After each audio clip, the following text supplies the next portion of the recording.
America के एक aerospace engineer Stockton rush ने ओशियन गेट नामी एक कंपनी की बुनियाद रखी जिसका मकसद गहरे समंदरों में 4 से 6 किलोमीटर की गहराई की आबदोजें बनाना था जो मिलिट्री, तहकीक और तफरी एडवेंचर टूरिज्म के लिए इस्तेमाल हो सकती हों। इस कंपनी का एक मकसद दुनिया के अमीर तरीन अफराद को गहरे समंदरों में आबदोज के जरिए सियाहत पर ले जाना भी था। 2009 से अब तक इस कंपनी की 3 आबदोजें 200 से ज़ायद मरतबा गहरे समंदरों में मुख्तलिफ मकासद के लिए गईं और बहिफाजत वापस लौटें।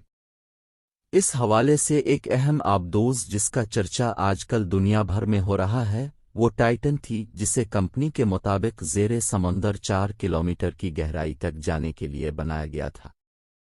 यहाँ ये बात याद रखें कि बुर्ज खलीफा जो इस वक्त दुनिया की सबसे ऊंची इमारत है 1 किलोमीटर से भी कम ऊंची है, जबकि नांगा पर्वत के 20 कैंप की ऊंचाई सतह समंदर से तकरीबन 4 किलोमीटर 3850 मीटर ऊपर है। मगर समंदर की इतनी गहराई में कौन सियाहत के किए जाएगा और वहां क्या होगा? इसका जवाब है टाइटैनिक। जी हाँ, वही टाइटैनिक जिस पर मशहूर ज़माना फिल्म बनी, जिसकी शोहरत की वजह इसमें मौजूद एक सीन है जिसमें लियोनार्डो डिकैप्रियो और केट विंसलेट टाइटैनिक के अशरे पर एक दूसरे से जुड़े समंदर को बाहें खोलकर देख रहे। अब जिस सीन का सोच रहे हद थे वो भी मशहूर है। वैसे बताता चिल्लों के इस फिल्म के डायरेक्टर जेम्स कैमरून फिल्म की तैयारी के सिलसिले में 33 मरतबा समंदर से नीचे जाकर इसका मलबा देख चुके हैं। टाइटैनिक अपने ज़माने का सबसे बड़ा जहाज़ था और ये 1912 में अपने पहले ही सफ़र पर समंदर में तौदे के टकराने से डूब गया। इस जहाज़ का मलबा कनाडा के इलाके न्यूफाउंडलैंड के साहिलों से 700 किलोमीटर दूर आज भी बैन अल-अक़वामी समंदरों में गर्क है। इस मलबे को 1985 में दरियाफ्त किया गया। ये मलबा समंदर में तकरीबन 4 किलोमीटर नीचे मौजूद है। इसी मलबे को अमीर सयाहों को दिखाने के लिए ओशन गेट एक आबदोज इस्तेमाल करती रही जिसका नाम टाइटन था। ये आबदोज 2021 में पहली मर्तबा टाइटैनिक के मलबे तक पहुंची।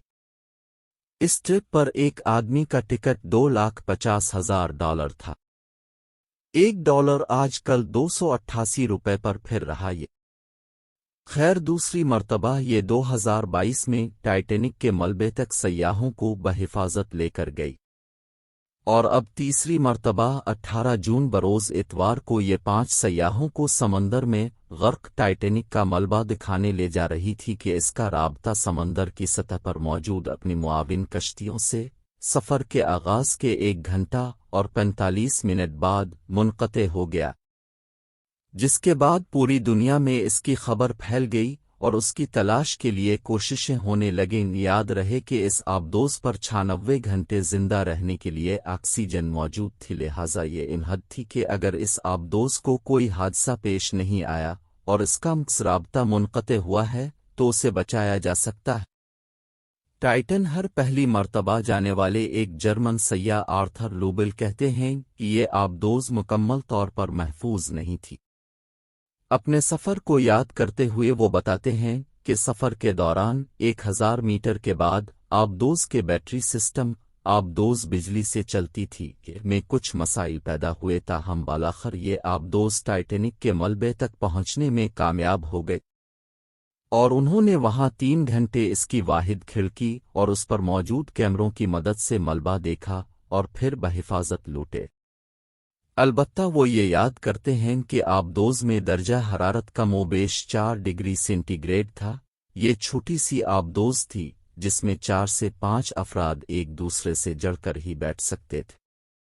टाइटन दरअसल एक मुकम्मल आबदोज नहीं थी बल्कि आबदोज जैसी थी जिसके सबमर्सिबल की इस्तिलाह इस्तेमाल होती है, क्योंकि ये महज चंद घंटे तक समंदर के नीचे रह सकती है, जबकि एक मुकम्मल आबदोज कई माह तक समंदर में रहने की सलाहियत रखती है। गुज़िश्ता हफ्ते यानी 18 जून 2023 को टाइटन में 5 अफराद सवार हुए, जिनमें इस आबदोज़मी कंपनी ओशियन गेट का मालिक स्टॉकटन रश, बरतानवी कारोबारी शख्सियत हमेश हार्डिंग, فرانسیسی پروفیشنل غوطہ خور پال ہنری اور پاکستان کے کمپنی اینگرو کے وائس پریزیڈنٹ شہزادہ داؤد اور ان کے جوان سال بیٹے شامل تھے۔ ٹائٹن نے تقریباً 4 کلومیٹر سمندر سے نیچے جانا تھا جہاں ٹائٹینک کا ملبہ پڑا تھا۔ اس تک پہنچنے میں اسے 2 گھنٹے اور 45 منٹ لگنے تھے، جس کے بعد اس نے 3 سے 4 گھنٹے تک ٹائٹینک کا ملبہ دیکھنا تھا اور پھر واپسی کا سفر کرنا تھا۔ اس پورے سفر کا کل دورانیہ کم و بیش 10 سے 11 گھنٹے تک کا تھا۔ زمین کی سطح پر انسانوں پر کرہ ہوائی یعنی زمین کی فضا میں موجود گیسوں کا دباؤ ہوتا ہے جو ہر وقت ہم پر رہتا ہے۔ یہ ایک ATM یعنی ایک ایٹموسفیرک پریشر کہلاتا ہے، لیکن چونکہ انسان زمین پر ہی رہتے ہیں اور ان کا ارتقاء زمین پر ہی ہوا ہے، لہذا ہم اس دباؤ کے عادی ہیں اور یہ ہمارے لیے کوئی نارمل ہے۔ لیکن اگر آپ زمین کی سطح سے اوپر ہوا میں اڑیں تو یہ دباؤ کم ہوتا جاتا ہے، کیونکہ اوپر کی فضا کثیف ہے، سو کم ہوا کے باعث اب پر کم دباؤ پڑتا ہے، اور اگر آپ خلا میں نکل جائیں تو یہ دباؤ مکمل ختم ہو جائے گا۔ تاہم اس سے الفالٹ اگر آپ سمندر میں جائیں تو دباؤ مزید بڑھ جاتا ہے۔ سمندر کا پانی فضا میں موجود گیسوں سے زیادہ بھاری ہوتا ہے، لہذا سمندر میں ہر 10 میٹر کی گہرائی کے بعد آپ کے جسم پر دباؤ ایک ATM مزید بڑھتا رہتا ہے۔ اگر آپ سمندر میں محض 10 میٹر نیچے جائیں تو آپ پر دباؤ پریشر 2 ATM ہو جائے گا۔ یہ کم و بیش کھانا بنانے کے لیے استعمال ہونے والے کوکر کے اندر کا پریشر ہے۔ اگر آپ نے کبھی پریشر کوکر کو پھٹتا دیکھا ہو تو آپ کو اندازہ ہوگا کہ یہ کس قدر زیادہ پریشر ہوتا ہے۔ اگر آپ سمندر میں 4 کلومیٹر نیچے جائیں تو آپ پر دباؤ زمین پر دباؤ کے مقابلے میں تقریباً 400 گنا زیادہ ہوگا، پریشر کوکر کے دباؤ سے 200 گنا زیادہ۔ ٹائٹن آبدوز کو ٹائٹنیم دھات اور کاربن فائبر سے بنایا گیا تھا جو اتنا دباؤ برداشت کر سکتی تھی بشرطے کہ یہ مکمل طور پر سیل ہو اور اس میں کوئی فریکچر نہ ہو اور نہ ہی اس کی باڈی کہیں سے کمزور ہو۔